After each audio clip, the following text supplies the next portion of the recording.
Nung ikaw ba, nagtatrabaho ka pa sa ospital? Hula ko marami kayong Pinoy sa ospital no? Oo, marami. Kasi gusto ko sana alamin sa'yo kung anong mas trip mong katrabaho noon. Mga Pinoy o sa ibang ospital lahi? O sa... Sa trabaho in general. Siyempre, Pinoy pa rin. Talaga? Pero siyempre ako, kung may chance na papiliin, mas okay sa akin Pilipino kasi siyempre mga Pilipino, masipag. Di ba? Okay. Masipag, lalo na sa ospital, masipag. Okay. Tsaka, madalas alam nila yung ginagawa nila, maalagain. Okay. Kasi kukumpara mo sa ibang Sa lahi, ospital yan. sa ospital to. Okay. Kunyari, kung meron trabahong B, for example. Ang B. Basta B na lang, B. Basta Bubuyog? B. Basta kaya mga B. Buraot? May amoy na, tapos ano pa lagi nagtatago. Ang bagal. Ang bagal. Mga nanonood na yung bahala mag-isip kung ano to. Starts with B. Ends with Y. ibang lahi to. Ibang lahi to, hindi Pilipino. Okay. Hindi to, Okay. ano. Sige. Okay, itong mga B na to, hindi naman lahat merong pa ako nakakatrabahong masipag, pero hindi lahat sigurado, in general. Okay. Pero yung mga nakakatrabaho ko, mga na-experience ko na mga katrabahong ganito, hay nako, ang tamad. Tapos, yung hygiene pa. Pero ano naman, wala ka tayong magawa kasi sa kinakain nila yun Siguro parte na rin yung, ewan ko, paano yung paliligo nila. Pero tingin ko sa pagkain nila yun. Regardless. Hindi tayo mag-deep dive yung kung ba't sila ganun. Pero ang bottom line talaga doon is yung work etiquette nila. Hindi ang layo, ang hirap, ang bigat kasama.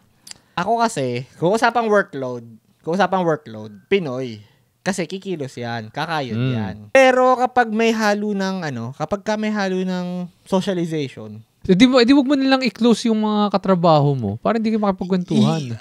More of a me problem. Okay. More of a me problem. Kasi hindi ko naman sila pwedeng hingiin na ibahin nila yung pagkitungo nila. Lalo syempre, matatanda na din yun. Mga boomer na din yun. Boomer nga in general, ikaw na yung mag-a-adjust. Paano pa yung Pinoy boomer? Mga tito mo. Kasi kailangan mong pakinggan kailangan yung respeto, di ba? May respeto pa rin tayo dapat na ibigay sa kanila. May mga naging katrabaho kong tito-tito. Paborito ko sila dahil hindi nila ako minamama. Pinapakinggan nila yung punto de vista ko. May times na hindi kami nag-a-agree. Pero naintindihan nila na, okay, personality mo yan. Hindi ko ipipilit yung point of view ko. Hindi man kami akma, pero nagigets nila yung merit ng point of view ko. Pero karamihan kasi ng ang raming mga titong katrabahong Pinoy na pagka hindi kayo nagkasang-ayunan, katugma, parang personal na sa kanila. Yun ang hindi ko gusto. Ang ayoko rin doon yung minsan ikakwento pa sa ibang tao. Pero syempre, sa kwento mo, ikaw ang bida lagi, di ba? Hindi yung pwede nagkwento ako, tapos ako yung masama. Tapos sabi ko, si Edmond, napakabait niyan tao ngayon. Nag-away nga kami Parang, di ba? Syempre, lagi bida ako Sa mga nakatrabaho mong tito-tito, kahit mga tita-tita na din. Sige, damay na natin mga tita-tita. May nakatrabaho ka na ba na kapag ka nagkwento ng kinayamutan nila sa ibang tao? Kapwa Pinoy o ibang lahi man. Nakarinig ka na ba sa kanila na pag nagkikwento sila? To be fair, ganito naman siya. Pero, bihira yun. Bihira. Kaya, medyo nag-enjoy ako dito sa trabaho kong ito dahil yung dati kong trabaho parang assembly line, warehouse. So, ang mga Pinoy na papasok doon, yung mga, okay, kailangan ko na maghanap ng trabaho kasi kailangan ko kumayod para sa pamilya ko. Tapos sila, syempre, kakayod, magsisipag. Minsan, may lamangang nangyayari. Ako pa, gaya ko na, hindi naman ako makikipagpataasan ng sa mga yan Kasi duwag ako Hindi naman ako makikipagkonfrontasyon As in talagang pag-press na press lang ako. Doon ko lang pagtatanong sa sarili. Pero ayoko kasi bigat lang yun sa bigat sa dibdib, no? Sa dibdib. Kaya hinayaan ko na lang silang tawagin akong sip-sip. Kasi pagka may mali ako, tupin ako kagad. Hindi na ako management. Kaya nagmukha akong tuta ng management. Minsan binibiro na nila ako ng gano'n. Alam mo naman na yun pag nagbiro na ng gano'n. Kaso, ang downside naman nga din ng pagputi ang katrabaho mo. Nakakamangha na alam nila yung boundaries nila. Oo. Na, hindi ko wala trabaho yan. Wala sa job description ko yun Pwede mong tignan yun ng gano'n na maganda yun Pero, syempre tayo. Ako, kakayod ako. Magsisipag ako. Minsan umu-over ako sa tulong na napapabayaan ko minsan yung sarili kong trabaho. Pero, hindi ko isusumbat sa kanila yun na, tinulungan kita Choice ko yun Choice kong magsipsipag. Kasi gusto ko, pagka pumalya ako, ang isipin nila, okay lang yan, masipag naman masipag yan. Wala akong pake kung may hinuhututan akong puwet. Di ko may hinuhututan akong puwet, tas makinabang ako, di bonus. Bonus na yun. Ang gusto ko, pabayaan nyo ko gawin yung trabaho ko kasi nagsisipag naman ako. Yun ang habol ko talaga, kaya ako Tsaka kung meron mang mangyaring hindi okay, meron bawing pero masipag naman kasi. Baka off day lang siya, baka puyat. Nag-aalaga ng anak niya. Kaso, pag nagganon ka, minsan, nasasanay sila. Yun naman ang sasaluhin naman ako nito eh. Yun naman ang downside nun. May isa pa ako naisip na na upside. Alam mo ba yung term na bigotry of low expectations? Ano yun? So, bigotry. Alam mo yung bigotry? Explain mo nga ulit yung bigotry. Bigotry is big word. Bigotry is prejudice. So, parang ginajudge ka base sa isang aspeto ng personality mo na ikaw i-judge ka dahil sa lahi mo or kung ano man. Pero usually, ang parang pinaka-base niyan is prejudice on your culture or your ethnicity or yung lahi mo. Yun ang unang makikita sa'yo na hindi na nila kailangang himayin o kilatisin. Kita nila agad na kayo manggi ka. Kita nila agad na brown ka. Alam nila na immigrant ako. Alam nila na hindi ako dito lumaki. Okay naman na English ko. Ang masasabi kong iba sa akin is gets ko yung mga references nila. Pag nagjo-joke sila or may mga bagay silang babanggitin. Naiintindihan ko. Alam mo yung ibig sabihin nila. Na hindi alam ng karamihan ng immigrant, first generation immigrant. Sige, buhatin ko na bangko ko. Nagugulat sila sa communicational English ko. Okay naman daw. Tapos, pagka nag-overachieve ako sa trabaho, kasi ang baba ng expectation nila sa akin. True. Yeah. So, aim low. Parang yun niya. Aim low lagi. Parang wala sila masyado inaasahan sa akin. So, pag nag-overperform ako, may kinang-kinang ako habang nagtatrabaho. So, parang ginagamit ko siya na parang upside. Kasi, di ba, mamaliitin ka eh.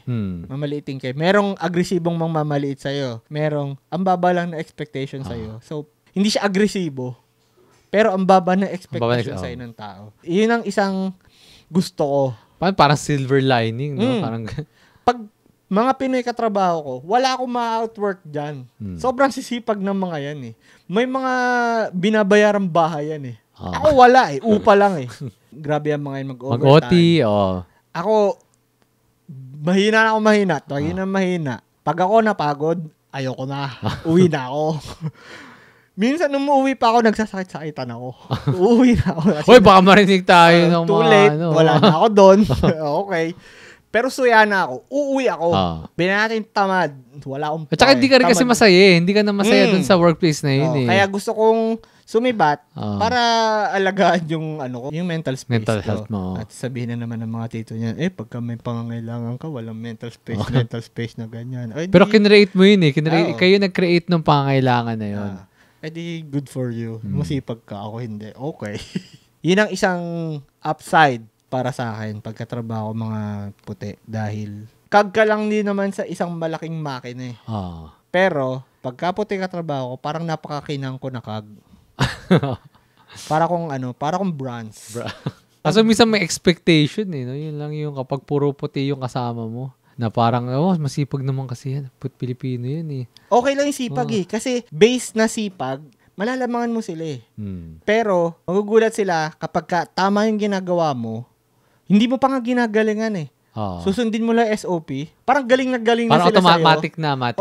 Parang kasi nga, hindi nila ina-expect na magaling ka.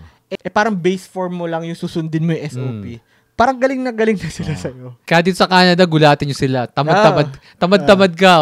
Pamali-mali ka. Yun ang problema. Kung hindi ka pinanganak na matalino, tas Pilipino ka, patay ka. Magiging issue yan.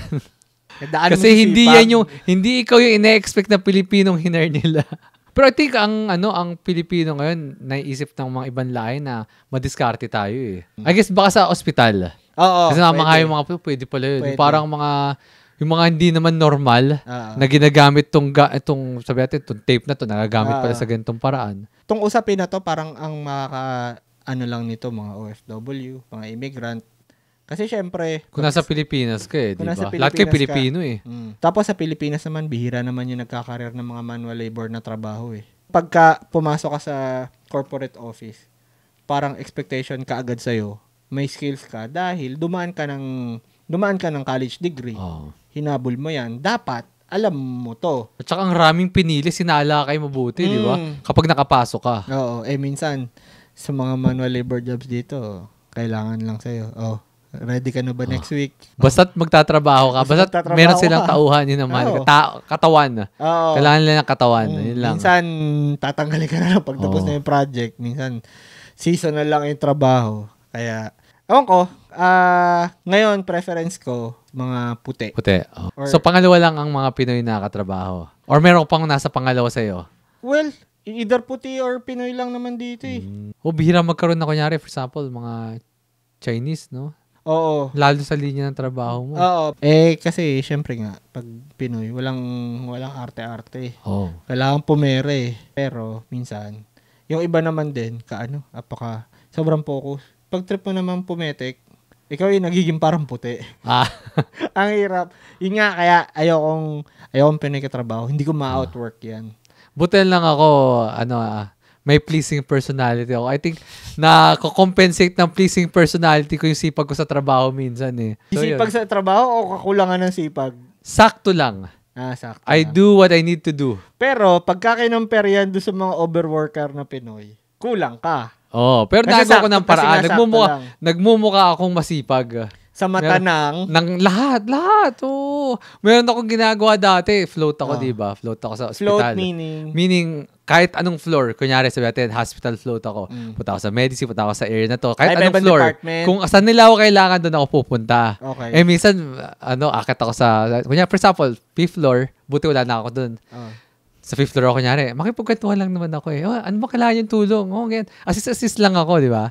Tapos, sabi natin, makikwentuhan huli, ganyan. Kakain kami. Tapos, may bababa ako sa 3rd floor.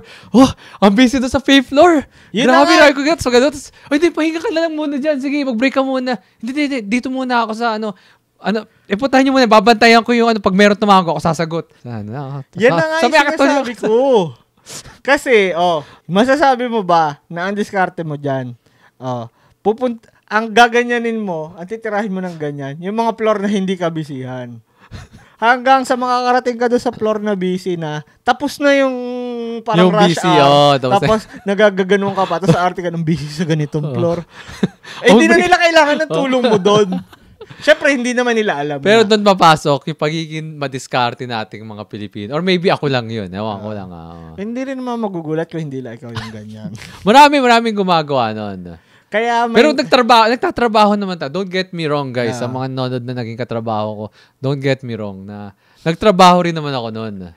They won't get you wrong. Tapos na. Pero andun ako para i-cheer sila. Nandun ako para yung suporta. Suporta ako nandun. Yung kung kailangan talaga nila ako. Yung mga mahihirap na bagay. Kunyari, merong pasyenteng nagwawala. Nandun ako para kumontrol sa mga kasi medyo malaki ako. Tsaka, Pero ginagawa mo lang yan kapag ka-float ka. Pwede kasi. Kapag ka-assign ka na, hindi mo ginagawa. Mahirap gawin yun. Alam mo, pero ito, ang problema nga lang kasi, minsan, pag float ka rin, syempre, doon ako pupunta mun sa mga tropa ko, di ba? Yan di ba? Pakikisama, di ba? Tutulungan ko muna yung mga, tinulungan ako dati nito eh. Kasi meron din mga ibang float, di ba? Tapos, nung mga float sila, tinulungan nila ako nun. O kaya, nandito yung mga masasaya. Titignan ko yung schedule. Tatrabaho. Okay, doon ako. Nananarget ka pa? May tropa doon eh. Sinasabi ko eh. Pero, alam mo naman, hindi naman lagi nagiging akong float. Pag-float ka lang. Pag-float lang ako. Tsaka nandun ako para pagaanin yung trabaho nila kasi masaya. Okay. Kapag masaya ang trabaho, magaan ang trabaho, di ba? Kahit mabigat yung ginagawa. I think, yun yung yun yung yung parang, ang tawag yung perspective. Yun yung perspective ko doon na kapag masaya ang trabaho, magaan ang trabaho. So, kapag ka-float ka, clown? Ganun. Tawagin nyo na akong clown. Okay lang sa akin. Okay lang. Pero nagtatrabaho ako. Kasi nga, ang trabaho mo doon ay magpasaya. Okay. Magpagaan ang trabaho ng iba. Dinidibdib mo maigi yung trabaho mo na yun. Yun ba yung pinakagusto mo mga schedule, yung float? The best yun. Tapos meron pa akong pager. Meron pa pager na na. Tapos pa ako, ipe-page pa ako na 2x dala kang beer dito. Hindi naman. Yan gusto ko paging pag nasa harap ng camera, itanggi mo. Wala ka na naman dun. Wala na. Kaya nga. Hindi, pero masaya ang mahirap ang trabaho, pero yun nga, kapag mga kasama mo, masaya, kahit ano man lahi yan, Pilipino, puti, kahit ano man yan, basta't masasaya mga kasama mo, gumagaan ang trabaho kahit gaano kabigat. Nakakabahan ako. Kaya sabi ko, hindi gusto katrabaho Pilipino. Oo, may sinabi ako kasi medyo nakakairita sila katrabaho. Pero wala makakapansin no, hindi ko sila ma-outwork. Puri yun eh. Pero wala makakapansin. So, bali yun na nga yung stereotype sa ating mga Pinoy dito. Masipag. Pero yung isang customer namin kanina, kasi asawa niya Pinay. Matanda na sila nagkakilala. Parang, siguro late 50s na sila nagpakasal. Batanggay niya yung asawa niya. Nandun daw sila nung pumutok yung taal. Alam niya yung experience nung kailangan, yung bayanihan, nandun siya. Tapos, nagkikwentuhan kami kanina. Kasi kakagaling ko lang ng Las Vegas. Tinanong niya kung nagsugal ako. Ang sabi mo? Sabi ko, hindi ako nagsugal. Sabi niya sa akin, syempre, English. Tagalogin ko na lang. Sabi niya sa akin, di nga. Pinoy, hindi nagsusugal. Sabi nga gano'n sa akin. So, isa stereotype na yun. Pinakakinairitahan ko stereotype. Nadadamay kasi tayo may stereotype kasi ang mga Asians na hindi sila magaling mag-drive. Oo nga. Dito sa West. Nadadamay tayo mga Pinoy. Minsan naiintindihan ko kung ba't ganun ang paningin nila. Pero hindi pa rin tayo kasing lala ng ibang B. Yeah. Kahit paano, mas medyo mahihiyain pa tayo, marespeto pa tayo. Marespeto tayo. Pagka nanggulang tayo ng diskarte, nahihiya tayo. Sila wala. Normal lang sa kanila yun.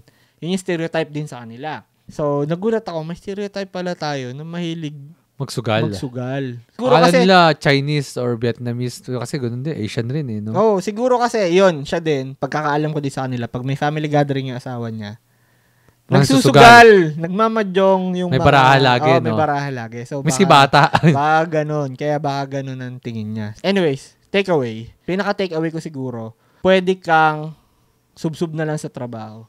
Pero kung gusto mong parang may angat ka, kailangan mo ng connections. At kahit dito sa Canada. Dito sa Canada. Ibang way lang, hindi yung dito, kahit hindi mo sadyaing tumutyo, kahit di mo sadyaing sumipsip, magsipag ka lang. Kaya ang term ko, sipsipag. Lalo pagka ang mga amu-amuhan mo, mga puti, it goes a long way. Dahil stereotype na natin na masipag sa trabaho. Pag dinagdagan mo pa ng galing, laking bonus na. Bonus na talaga. So, yun na yung parang magiging stepping stone mo. Ewan ko kung mag-agree ibang kapwa natin immigrants, pero yun ang experience ko. Ikaw, masasabi bang ganun din na experience mo? Parang ganun din, pero ako ang masasabi ko lang is, kasi may stereotype nga tayo na masipag. And siguro bawasan natin kasi minsan kahit di na natin trabaho, ginagawa natin Diba? So yun, parang magiging domino effect yan So sa mga susunod na generation, yun yung stereotype rin sa kanila. Tapos, ang taas na i-expect sa kanila. So kailangan nagsiset tayo ng mataas na expectation masyado para sa mga susunod na generation. Tawag dito, ikaw naman kasi may natural kang charisma. May natural kang boka Kaya, siguro yun yun ang yun ang leg up mo Ako ang leg up ko, nagpaka-dork kasi ako, nagpaka-nerd kasi ako sa white pop culture. Kaya yun yung leg up ko. Plus, yung sipsipag ko. Kaya kong mag-hold compensate doon. Unti-unti ko nang na-adjust yung kaya kong mag-hold ng small talk sa mga customers. Okay. Kinakaya ko. Ang laking bagay nun dito sa Canada. Small talk. Sa lahat ng tao. Minsan, makes a difference. Minsan mahihiya ka na napapasobra na small talk Pero pag ang amu-amuhan mo, boss, lalo pag customer ang kausap mo, parang hindi nila masyadong papansinin yun. Pero pag ang ka-small talk mo, kapwa mo empleyado, iba usapan yun. Mahirap na yun. Lalo na kapag hindi kayo naka-break. Ibang usapan yun. Sa mata ng mga boss. Tas silip yun. Tapos bura na lahat ng maganda mong ginawa. Kaya, yun. Kahit gumawa ka ng 10 maganda, isang pangit lang na gawin mo. I guess everywhere naman, kahit sa Pilipinas, di ba? Lalo ka kasing nasa microscopic kasi immigrant ka. Immigrant tayo rito. So, yun lang. Ewan ko kung may maitutulong. Yeah. Pwede nyo mang pakinggan kami maghuntahan lang. Yun lang din naman ang punto nun. Basta't masaya kayo sa ginagawa nyo. Huwag nyo masyadong problemahin ibang tao. Pag nag-over kayo, wag nyong, wala kayong karapatang manumbat. Choice nyo yun. Yeah. Kapag di na masaya, umalis kayo. Yun lang, di ba? Laging may trabaho na kaabang dyan lalo pag may experience. You're doing the company a favor din kapag umalis ka. Kasi lalo pag gumagana na yung productivity mo dahil buraot ka na, iyamot ka na sa kahit pa yung trabaho ibang tao, di ba? Ayun, yun lang. Bagong huntahan na naman. Kung may napulot kayo, edi ako si Edmond. Ako si 2X. And this is Twice the D.